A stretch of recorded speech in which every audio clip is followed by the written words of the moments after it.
హరీష్ రావు గారు I appreciate Sridhar Babu గారు. హరీష్ రావు గారు ఐ అప్రిషియేట్ శ్రీధర్ బాబు గారు. హరీష్ రావు గారు శ్రీధర్ దయచేసి కన్క్లూడ్ చేయండి. 1:40 ఎట్లా సార్ మీరు ఇట్లా మా టైం ఇవ్వకపోతే? ఇంతవరకు డీవియేషన్ పోగా 1:40 మాట్లాడిండు. ఇంకా చాలా మంది గౌరవ సభ్యులు మాట్లాడేది ఉన్నది కాబట్టి తొందరగా కంప్లీట్ చేయండి ప్లీజ్. ప్లీజ్ సార్ ఇంకొక రిక్వెస్ట్ సార్ మీతోని. ప్లీజ్. బయట మా ఇంటికి వెళ్ళి ఫోన్ వచ్చితే మా పిఏ చిట్టి పంపిండు. నేను మాట్లాడుతుంటే కెమెరా నాకు చూపిస్తలేరట, అటు మీకు చూపిస్తురట, అటు చూపిస్తురట. ఓన్లీ నా గొంతు మాత్రం వినబడుతుందట. జర కెమెరా మాది కూడా చూపియండి సార్. గిట్లనా సార్? కెమెరా కూడా చూపియరా సార్? కెమెరా కూడా ఇప్పుడేనా? గిన్నెలో కూడా వివక్షనేనా సార్?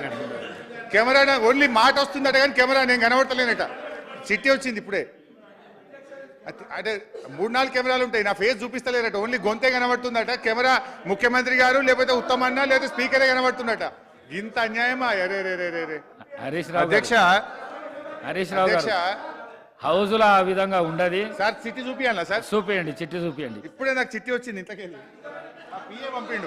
మా పిఏ పంపిండు. మీరు అలా మాట్లాడకండి ఇంటికెళ్ళి ఫోన్ వచ్చిందట. దయచేసి అలా మాట్లాడకండి. మీరు సీనియర్ శాసనసభ్యులు, మీరు అట్లా ఉండదు, అలా ఉండదు. Thank you sir. ఉండకపోతే ఐఎమ్ హ్యాపీ. అన్నా నువ్వు కూర్చోవే, నువ్వు గవర్నమెంట్ ఉన్నావు, విప్పు సభను సమన్వయం చేయాలి. నువ్వు సభను ఆపడం కాదు, సమన్వయం చేయాలి. కూర్చో. అయితే అధ్యక్ష గౌరవనీయులు శ్రీధర్ బాబు గారు మంచి మాట చెప్పారు.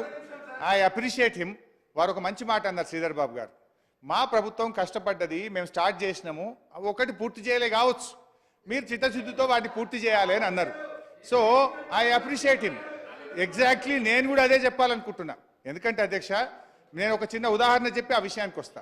కల్వకుర్తి ప్రాజెక్టు కాంగ్రెస్ ప్రభుత్వ హయాంలో 2,728 కోట్లు ఖర్చు పెట్టి 30 ఏళ్ల తర్వాత ఇచ్చిన నీళ్లు 13,000 ఎకరాలు. అంత మాత్రాన ఇది గత ప్రభుత్వం స్టార్ట్ చేసింది, పక్కకు పెట్టాలని మేము ఆలోచించలే. మేము చిత్తశుద్ధితో ప్రయత్నం చేసినాం. 3,07,000 ఎకరాలకు కల్వకుర్తి ఆయకట్టు మేము తీసుకుపోయాం. నెట్టంపాడు మీరు 2,300 కోట్లు ఖర్చు పెట్టి కేవలం 1,735 కోట్లు ఖర్చు పెట్టి 2,300 ఎకరాలకు మాత్రమే నీళ్లు ఇచ్చారు. ఇది గత ప్రభుత్వం స్టార్ట్ చేసింది, ఆపాలని మేము అనుకోలేదు. పెండింగ్ పనులు పూర్తి చేసి 1,39,700 ఎకరాలకు తీసుకెళ్లాం. భీమా మీరు 2,000 కోట్ల రూపాయలు ఖర్చు పెట్టి మీరు ఇచ్చిన ఆయకట్టు 12,000 మాత్రమే. కానీ మేము ఆ రోజు కష్టపడి దాని పెండింగ్ పనులు పూర్తి చేసి అధ్యక్ష